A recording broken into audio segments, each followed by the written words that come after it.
အားလုံးပဲမင်္ဂလာပါရှင်ထိုင်ကြမယ်ဆိုတဲ့ channel လေးကနေအားလုံးကိုပြန်လည်ပြီးတော့ကြိုဆိုလိုက်ပါတယ်။ဟိုက်ဒီနေ့ကကြတော့အမဟိုတနေ့ကပေါ့နော်ဒီခိုင်းဝလောက်တဲ့ခါမှာသုံးတဲ့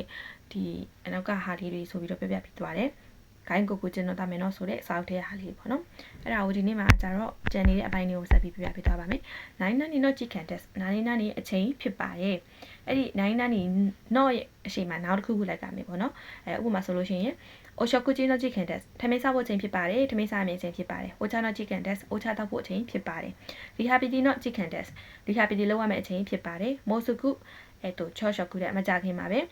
ပေါ့နော်ဒီမနက်စာစားရမယ့်အချိန်ဖြစ်ပါတယ်ဆိုလို့ Choshoku တဲ့ဘာလို့နဲ့Chushoku တဲ့နေ့လက်စာစားမယ့်အချိန်ဖြစ်ပါတယ်ပေါ့စသဖြင့်9 nani no chicken test 9 nani အချိန်ဖြစ်ပါတယ်ဆိုပြီးတော့အရှိမနောက်တစ်ခုခုကိုထည့်ပြရပါမယ်နောက်တစ်ခါကျတော့9 nani wa 9 nani test 9 nani wa 9 nani test ဆိုတဲ့ပုံစံမျိုးပေါ့နော်ကျော်တော့ okasu wa yaki sakana test ဒီနေ့ရဲ့ဟင်းလျာကတော့ငါကင်ပေါ့နော်ငါကိုကင်ထားတာလေးဖြစ်ပါတယ်အဲ့တော့ဒီနေ့ရဲ့9 naniကတော့9 nani ဖြစ်ပါတယ်ဒါဆိုလို့ရှိရင်9 naniကတော့9 nani ဖြစ်ပါတယ်ဆိုတဲ့အတွက်ကြောင့်မလို့ wa test ဆိုတာကကြတော့9 nani ကတော့9 nani ဖြစ်ပါတယ်ဆိုတဲ့အဓိပ္ပာယ် yoshoku no okasu wa ဒါပါ hamburger test ဆိုတော့ညစာရဲ့ပေါ့နော်ဒီနေ့ညစာရဲ့ဟင်းလျာကတော့ hamburger ဖြစ်ပါတယ်ဆိုပြီးတော့9 nani ကတော့9 nani ဖြစ်ပါတယ်ဆိုတဲ့ပုံစံမျိုးမှာသုံးပါတယ်ပြီး9 nani desk က9 nani desk ကဆိုဘယ်လိုလဲဆိုပြီးတော့ကိုကတူမေးလိုက်တာပေါ့နော်ဒီမှာဆိုရင် oaji wa ikaga desk ကအရသာကဘယ်လိုလဲအရသာကဘယ်လိုနေလဲဆိုပြီးတော့မေးတဲ့ခါမျိုးမှာ9 nani desk ဆိုပြီးတော့သုံးတယ် oishi desk ကအရသာရှိလားတော်လို့ရှိရင် oshokuji wa sumimashita ကထမင်းစားလို့ပြီးသွားပြီလားဆိုပြီးတော့ပေါ့နော်ပြီး ona kaka ipai desk ကဘိုက်ပြည့်သွားပြီလားဆိုပြီးတော့သူကမေးတဲ့ပုံစံမျိုးမှာတုံးတယ် shokuji ကshokuyoku ga nai desk ကစားကျင်တောက်တဲ့စိတ်မရှိဘူးလားပြီးရင် oyuno ondo wa ikaga desk ကဒီရှင်တွေရဲ့အပူချိန်ကဘလို့လဲအဆင်ပြေရဲ့လား asuku nai desk ကမပူဘူးလား noruku nai desk ကမနှွေးလွန်ဘူးလားမနှွေးဘူးလားပေါ့နော်ပြီးတော့လို့ရှိရင် shoki o katasuke de mo yoroshi desk ကဒီစားတောက်ထားတဲ့ခွက်တွေကိုတိမ့်လိုက်လေပဲရလားတိမ့်လို့ရလားပြီးရင်お手洗いトイレは大丈夫ですかトイレがအဆင်ပြေလားမသွားလေးပဲရှာနာဆိုတဲ့ပုံစံမျိုးပေါ့နော်ဒီလိုမျိုးမေးတာပြီး具合はいかがですか具合ကဘယ်လိုပါလဲもう一杯いかがですかနောက်တစ်ခွက်လောက်တောင်းအောင်မလားおかわりはいかがですかနောက်ထပ်ထပ်ပြီးတော့ယူအောင်မလား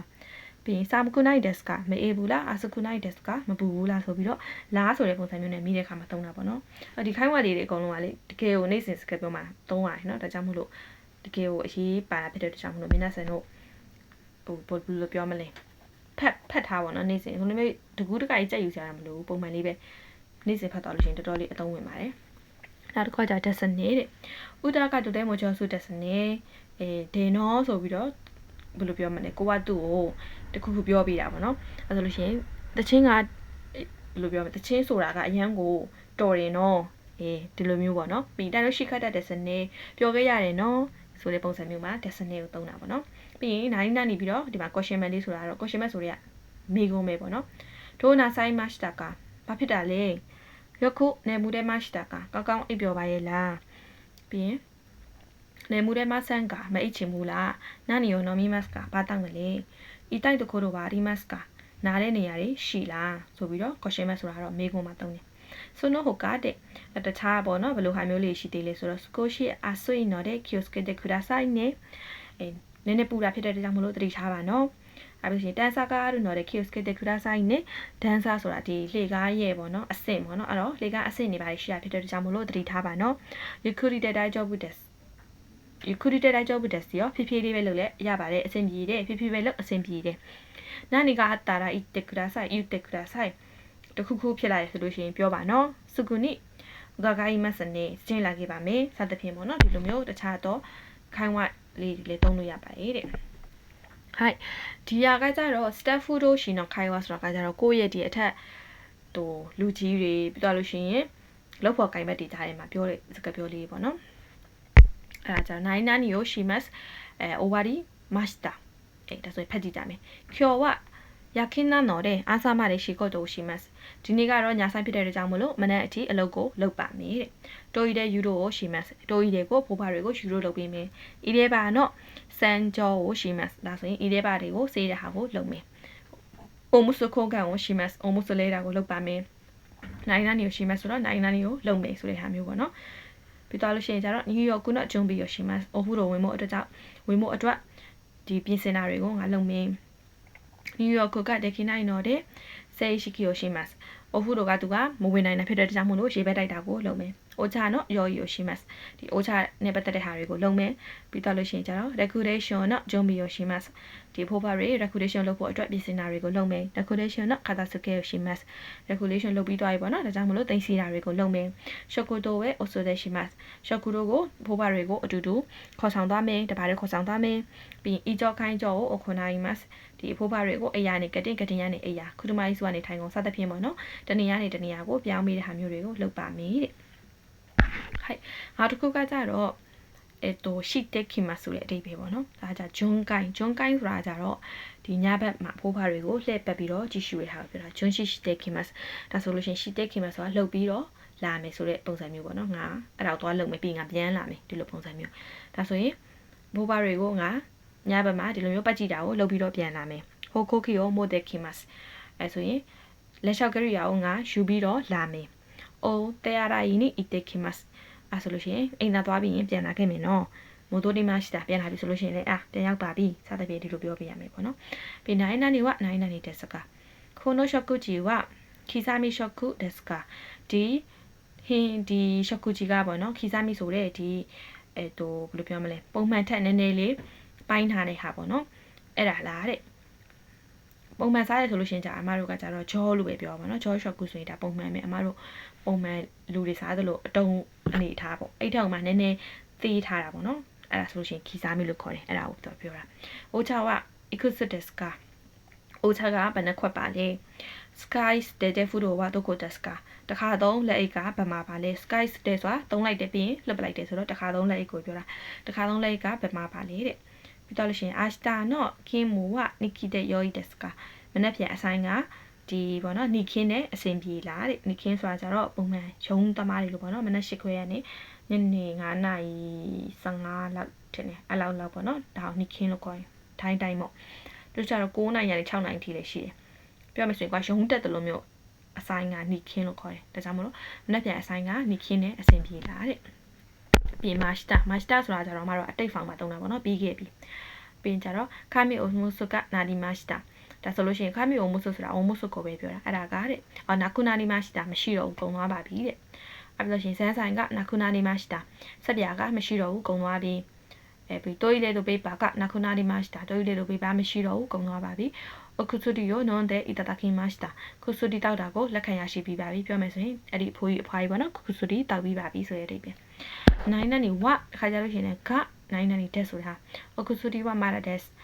ဆေးရမတောက်ရသေးဘူးဟာဘူးရရှိဝနိုင်တက်ဟာဘူးရရှိမရှိဘူးတိုးရီတဲ့တို့ပေးပါကနိုင်တက်တိုးရီတဲ့ပေးပါမရှိဘူးကျော်နခိမူဝအိုဆိုဘန်တက်ဒီနေ့ရဲ့အလုပ်တာဝန်ကတော့အိုဆိုဘန်ဖြစ်ပါတယ်အိုဆိုဘန်ဆိုတာကြတော့ည10နာရီ12နာရီလောက်ထိရှိတာပေါ့နော်ရခင်သမမလာခင်ထိရှိပြီးတဲ့ဘန်ကအိုဆိုဘန်လို့ခေါ်တယ်ပြီးရင်တိုင်းချောဝယောဤတက်ခန္ဓာကိုယ်အခြေအနေကောင်းတယ်ခောက်ဤတို့ကဝါဒူဤတက်မျက်နှာအယောင်သွေးကနည်းနည်းလေးနည်းနည်းကဖြစ်တယ်မျက်နှာအယောင်သွေးကမကောင်းဘူးပေါ့နော်စသဖြင့်ပြောတဲ့အခါမှာသုံးတယ်ပြီးအိုနေဂိုင်ရှိမတ်ဟိုက်ဝါကာဒီမရှတာတယောက်ကအိုနေဂိုင်ရှိမတ်လို့ပြောလိုက်တဲ့အခါမှာကိုကနားလေဆိုလို့ရှိရင်ဟိုက်ဝါကာဒီမရှတာပေါ့နော်စသဖြင့်ကိုကမလုပ်ပေးနိုင်ဆိုရင်လည်းရင်ကြီးလေးငင်းတဲ့ဟာမျိုးပေါ့မော်နီကုခေယာကိုအိုနေဂိုင်ရှိမတ်မနက်ခင်းပြည်သူဆက်ရှောက်တာကိုကုညီဆောက်ရှောက်ပေးပါအောင်တဲ့အဲ့တော့မော်နီကုခေယာမှာဘာတွေလောက်ကလဲဆိုတဲ့ဟာကိုအမှတင်ပေးထားတဲ့ဗီဒီယိုရှိရပါတော့အမှသွားကြည့်လို့ရပါတယ်ပြီးရင်ကျတော့ယောစုကန်ဆာဆိုအိုနေဂိုင်ရှိမတ်ဒီအဖိုးပါတွေအချိန်တွေကိုကြည့်တယ်ပေါ့နော်ဒီ cancer ကိုကိုညီဆောင်ရွက်ပေးပါအောင်တိုင်းဟန်ခံဝင်နေကြရှိမတ်ခန္ဓာကိုပညာပြောင်းတာပေါ့နော်ခန္ဓာကိုရဲ့ဒီမုခီကိုပြောင်းတာကိုကိုညီဆောင်ရွက်ပေးပါအောင်တဲ့ပေ9နာနီ test ပေ9နာနီ mass သူကဗာလဲဆိုရင်ကြောတိုင်းကိုအာရာဘစကိုတော့ပါအချိန်တွေကိုဖော်ပြတဲ့စကားလုံးတွေတဲ့တိုင်းဝဝဟိနေဆိုတဲ့ဆိုတော့ခန္ဓာကိုအပူချိန်ကပြန်အပူချိန်ဖြစ်ပါတယ်ပြီးရင် hasoness ရှိတဲ့ mass အဖျားရှိနေတယ်ဟာဆိုနေဆိုဆိုတာကဟာဆိုဆိုတာထွက်တယ်ဆိုတဲ့ခန်းကြီးပေါ့နော်နေဆိုဆိုတာအဖျားတော့အဖျားထွက်နေရဆိုတာကအနေဆိုကအာရီမတ်ဆိုတဲ့အဓိပ္ပာယ်အဲ့တော့ဟာဆိုနေဆိုရှိတဲ့အီမတ်ဆိုတာနေဆိုကအာရီမတ်နဲ့အတူတူပဲအဇေကိုခိုက်တဲ့အီမတ်ဆိုတာကချွေးကရှိနေတယ်ပြီးရင်နေမှုတဲ့နိုင်ရောစုတဲ့သူကမအိပ်ပျော်နိုင်တဲ့အခြေအနေဖြစ်နေတယ်ရောခုနေမှုတဲ့အီမတ်ကောင်းကောင်းအိမ်နေတယ်ပြီးတော့လို့ရှိရင်ရှင်းကအာရီမတ်ဆိုတာကကြတော့ဒီပေါ့နော်ဒီအဲ့ဒါဘယ်လိုမျိုးလဲဆိုလို့ရှိရင်ကြတော့အမတို့အဆိုးတက်လာခန္ဓာကိုယ်ရဲ့ အဲ့လိုမျိုးဟာကရှိတယ်ပေါ့နော်ပြီးရင်ကန်စစ်ဆိုကဤတိုင်းတို့ဤတေးမတ်တဲ့အဲ့ဒါကကြတော့ဒီစစ်မြစ်တွေအယိုးတွေပေါ့နော်ဒါတွေကနားတယ်လို့ပြောနေပေါ့စသဖြင့်ဒီလိုမျိုးအခြေအနေတွေနဲ့ပတ်သက်ပြီးပြပြထားတာပါဟိုက်တိုင်နည်းနည်းလေးနဲ့ပေါ့နော်ဒါဆိုပြီးတော့မယ်တဲနိခီစုကအနီမတ်လက်မှာဆိုရင်တန်ရရှိတယ်ချီကတတဲမတ်တွေးထွက်နေတယ်ရှစ်ခင်းတဲမတ်ဆိုတာကဥပမာစီးတွေဝမ်းတွေထွက်နေတယ်ထွက်နေတာပုံမှန်မဟုတ်ဘဲနဲ့ပေါ့နော်ဥပမာအပြင်တွေထွက်နေရမျိုးပေါ့နော်ရှစ်ခင်းဖြစ်နေတာစီးမထိန်နိုင်ဝမ်းမထိန်နိုင်နေဖြစ်နေတာဟိုင်းခိုင်းတဲမတ်ဆိုတာကကြတော့ဘယ်လိုပြောမလဲဆိုတော့ဝမ်းကပုံမှန်အတိုင်းလေပတ်နေဆိုပုံစံမျိုးအာရှတာဝဟာယာဘန်နာနော်တဲ့ဒေါကူချီနီကီမတ်မနေ့ပြန်ကဟာယာဘန်ဖြစ်တဲ့အတွက်ကြောင့်မလို့6နိုင်မှာလာပါမယ်တဲ့အဲ့တော့ဟာယာဘန်ဆိုတာကျတော့ညာဆိုင်သမားကပြန်မဲ့အချိန်မတိုင်ခင်မှာလာရတဲ့အဆိုင်ပေါ့နော်ဒါကဟာယာဘန်ပြီးနိုင်နာနေရှိတဲ့ကူဒါဆိုင်ありがとうございましたすぐ来てくださいချက်ချင်းလာပြီးပါ助けてくださいကိုညီပေးပါ教えてくださいတင်ပြပေးပါခုကဝါကာတီမဆန်မို့အချီတော့教えてくださいဒီနေရာကငါနားမလဲလို့ငါ့ကိုနောက်တစ်ချိန်တော့တင်ပြပေးပါတဲ့ဆိုပြီးတော့ပြောထားတာပေါ့နော်ဟိုက်ဒါဆိုလို့ရှိရင်တော့ဒီစာအုပ်ကတအုပ်လုံးပြီးသွားပါပြီဒီအနောက်ကကြတော့အရှိမတင်ခဲ့တဲ့စာရီတွေကမှခိုးတိုးပါတယ်ပေါ့နော်ခိုးတိုးပါတယ်ကမှ तू ကအာအီဥဆိုတဲ့ तू အစိမ့်တိုင်းပါတာဒါကြောင့်မလို့ကိုကရှေ့မှာတင်ခဲ့တဲ့ခိုးတိုးပါတယ်တွေမှာကိုကမသိတဲ့ခိုးတိုးပါတယ်ရှိတယ်ဆိုလို့ရှိရင်ဒီမှာလာကြည့်လို့ရတယ်အစိမ့်တိုင်းပေါ့နော်ဥမာခိုးတိုးပါခနဲ့ဆိုင်ဆိုလည်းဒီမှာခါကိုကြည့်ပြီးတော့ခါကြီးကိဆိုတဲ့ဟာမျိုးပြီးတော့စာမျက်နှာရေးပြထားတယ်စာမျက်နှာ14မှာတဲ့ဒီမှာခိုင်ဂိတ်ဆိုတဲ့စကားလုံးကပါပါတယ်ဆိုတော့ဒီစာမျက်နှာ14မှာကိုကသွားပြီးတော့လေ့လာလို့ရတယ်ဆိုတဲ့ပုံစံမျိုးပေါ့နော်တော့ကခိုးတိုးပါလေးတွေပြီးထားတာဟိုက်ဒါဆိုရင်တော့ပြီးသွားပြီလို့ထင်တယ်နော်အဲ့ဆိုဒီစာအုပ်ကတုပ်လုံးပြီးသွားပြီပေါ့နော်ဟိုက်ဒါဆိုလို့ရှိရင်တော့မျက်နှာဆန်တို့ဒီချာလေးလေးလေ့လာလို့ရခဲ့မယ်လို့ထင်ပါတယ်အကျုံးဝင်နေဆိုလို့ရှိရင်လည်းတငယ်ချင်းတွေဝင်မြပြပါအောင် comment လေးပေးတော့ပါအောင်ဟိုက်မျက်နှာဆန်ဒါဆိုရင်တော့စာအုပ်နောက်ထပ်အသစ်တအုပ်နဲ့ပြန်လာခဲ့ပါမယ်မတန်းနေ